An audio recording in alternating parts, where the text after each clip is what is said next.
BJP की विजय संकल्प rally. CM Nayab Singh Saini ने रैली को संबोधित किया। देश से भ्रष्टाचार को खत्म किया गया। कांग्रेस के लोगों में भ्रष्टाचार पर विश्वास था। 2014 से देश के माहौल में बदलाव आया।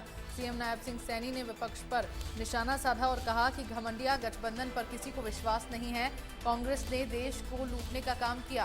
पहले की सरकार पाकिस्तान के इशारे पर चलती थी। ये तमाम बातें सीएम की ओर से कही गई हैं। सोनीपत के बड़ौदा में बीजेपी की विजय संकल्प रैली का आयोजन किया गया। इस दौरान सीएम नायब सिंह सैनी ने रैली को संबोधित किया। इस दौरान उन्होंने बीजेपी प्रत्याशी मोहनलाल बड़ौली के लिए वोट की अपील की और कांग्रेस पर जमकर निशाना साधा। उन्होंने कहा कि कांग्रेस की नीति आपस में लड़ने की रही है और लड़ाकर भय पैदा करने की नीति रही है। कांग्रेस के लोगों ने डॉक्टर भीमराव अंबेडकर को कभी सम्मान नहीं दिया। घमंडिया गठबंधन पर किसी को विश्वास नहीं है। सीएम ने कहा कि पीएम मोदी के नेतृत्व में देश में भ्रष्टाचार खत्म हुआ है। ये तमाम बातें सीएम सैनी की ओर से कही गई हैं। अरे 4 करोड़ माताओं को, बहनों को मकान बना करके इन 10 वर्षों के अंदर नरेंद्र मोदी जी ने दिए हैं। ये गरीबी के प्रति मजबूत लड़ाई है। और भाइयों, 50 करोड़ लोग ऐसे थे, ये कांग्रेस के लोगों ने उपहास उड़ाया कि जिनको बैंक में जाने का अधिकार नहीं था। आप सबको मालूम है कि अगर गरीब व्यक्ति किसी को बैंक में जाना पड़ जाता था, भाइयों उसको समस्या होती थी बैंक में खाता खुलवाने के लिए। खाता नहीं खुलता था, अपमान सहन करना पड़ता था।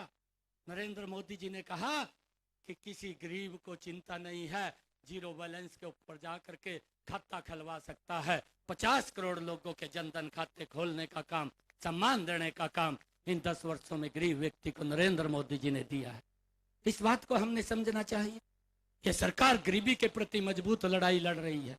और मुझे खुशी है बताते हुए, मोदी जी ने बहनों के लिए सेल्फ हेल्प ग्रुप की हमारी जो बहनें हैं उनको मजबूत करने का काम किया और उन तक पैसा पहुंचाने का काम करते हुए नरेंद्र मोदी जी ने 1 करोड़ लखपति दीदी बनाने का काम पिछले 10 वर्षों के अंदर ये नरेंद्र मोदी जी ने किया। जब गरीबी के प्रति इतनी मजबूती से लड़ाई लड़ी तो इसका परिणाम ये निकला कि देश की 25 करोड़ लोग गरीबी रेखा से बाहर लाने का काम ये नरेंद्र मोदी की सरकार ने इन 10 वर्षों के अंदर किया। और भाइयों, जब 2014 से पहले की स्थिति थी, अगर उसको देखें, देश के अंदर भ्रष्टाचार, देश के अंदर लाइनें, देश के अंदर गैस का सिलेंडर लेना होता था 3 दिन में उपलब्ध होता था। अब गर्मी का मौसम है, इस टाइम तो भाई बिजली देखने को भी नहीं मिलती थी। मुझे तो ध्यान में है कि जब दोपहर होता था, मंजा उठा करके कोई न कोई बड़ा पेड़ देखते थे कि उसके नीचे दोपहरा काटना है।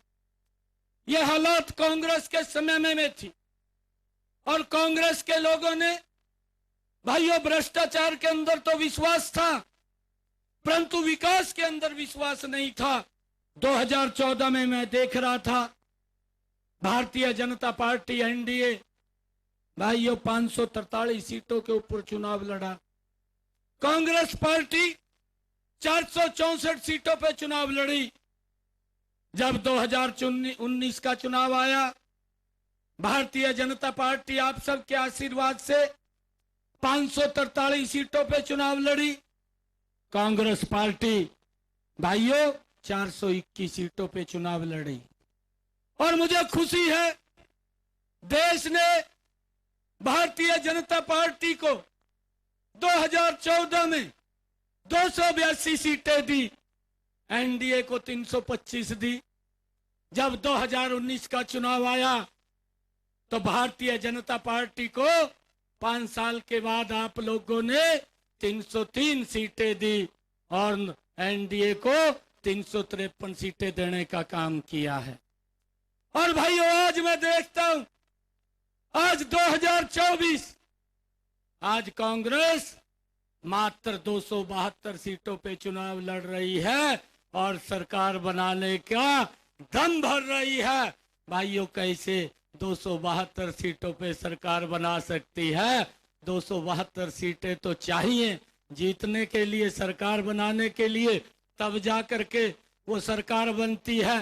परंतु चुनावी 272 पर लड़ रहे हैं तो कैसे भाइयों वो सरकार कदम भर रहे हैं।